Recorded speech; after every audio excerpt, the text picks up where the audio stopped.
Saudara-saudaraku, kaum muslimin, pemirsa DMTV yang dirahmati Allah.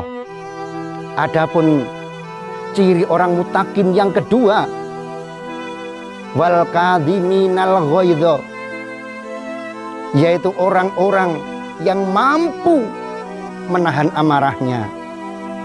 Kita tahu bahwa yang namanya pertikaian, yang namanya perselisihan, tentu sumbernya adalah tidak mampu menahan amarah. Ada suami istri yang mungkin bercerai, tentunya dia tidak bisa menahan amarah. Ada orang tua yang mungkin membunuh anaknya, ada anak yang membunuh orang tuanya. Inilah kuncinya, karena dia tidak mampu menahan amarahnya. Oleh sebab itu Rasulullah memberikan resep kepada kita untuk menahan amarah kita. Apabila kita marah pada saat kita berdiri, maka kita disuruh untuk duduk. Apabila kita duduk masih marah, maka Rasulullah menyuruh kita untuk berbaring. Karena dengan berbaring, mungkin gerak kita akan terbatas. Tetapi apabila kita berbaring, mungkin kita masih marah juga. Maka Rasulullah menyuruh kepada kita untuk segera mengambil air wudhu dan segeralah melaksanakan sholat sunat. Saudaraku, kaum muslimin, pemirsa DMTV yang dirahmati Allah.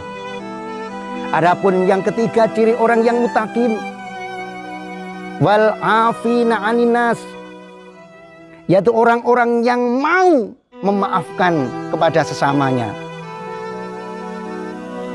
Rasulullah memberikan contoh kepada kita bagaimana cara memberikan maaf kepada sesamanya. Pada saat Rasulullah berhenti di bawah pohon, Rasulullah duduk, diterpa angin sepoi-sepoi basah. Akhirnya Rasulullah seakan-akan tertidur. Dan disitulah Rasulullah didatangi oleh orang kafir yang bernama Daksur. Daksur membawa sebuah pedang, ditempelkan di leher Rasulullah. Wahai Muhammad, apabila pedang ini menebas lehermu, siapa yang akan menolongmu? Rasulullah terkejut dan akhirnya terbangun. Karena tahu bahwa pedang sudah ada di leher, maka Rasulullah menjawab, yang akan menolongku adalah tidak lain Allahu Akbar. Allah yang akan menolongku. Maka begitu kalimat Allahu Akbar ditakbirkan oleh Rasulullah Shallallahu Alaihi Wasallam, maka Daksur tangannya gemetar, keluar keringat dingin yang tidak terasa. Akhirnya pedangnya jatuh ke tanah. Pada saat itulah akhirnya pedang diambil oleh Rasulullah dan berbalik ditempelkan di leher Daksur. Wahai Daksur, sekarang pedang ada di lehermu. Siapa yang akan menolong kamu, Daksur, apabila pedang saya ini nanti melibas lehermu?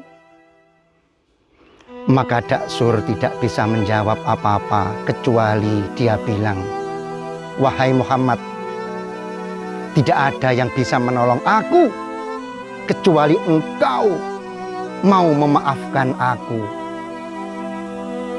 Dari saat itulah timbullah sifat-sifat kerasulan, sifat-sifat kenabian dari Rasulullah Shallallahu Alaihi Wasallam. Saat itu juga akhirnya Rasulullah melepaskan pedang dan mengampuni, memaafkan Daksur yang sebetulnya sudah berbuat yang begitu besar kesalahan kepada Rasulullah Shallallahu Alaihi Wasallam. Akhirnya saat itu juga Daksur bangkit dan memeluk Rasulullah Shallallahu Alaihi Wasallam. Sehingga pada saat itu juga Daksur masuk Islam, mengikuti ajaran Rasulullah Shallallahu Alaihi Wasallam. Saudaraku kaum muslimin, para pemirsa DMTV yang dirahmati Allah, demikian yang bisa saya sampaikan. Kurang lebihnya mohon maaf. Billahi taufik wal hidayah wal afu minkum wallahul muwaffiq ila aqwamit thoriq. Wassalamualaikum warahmatullahi wabarakatuh.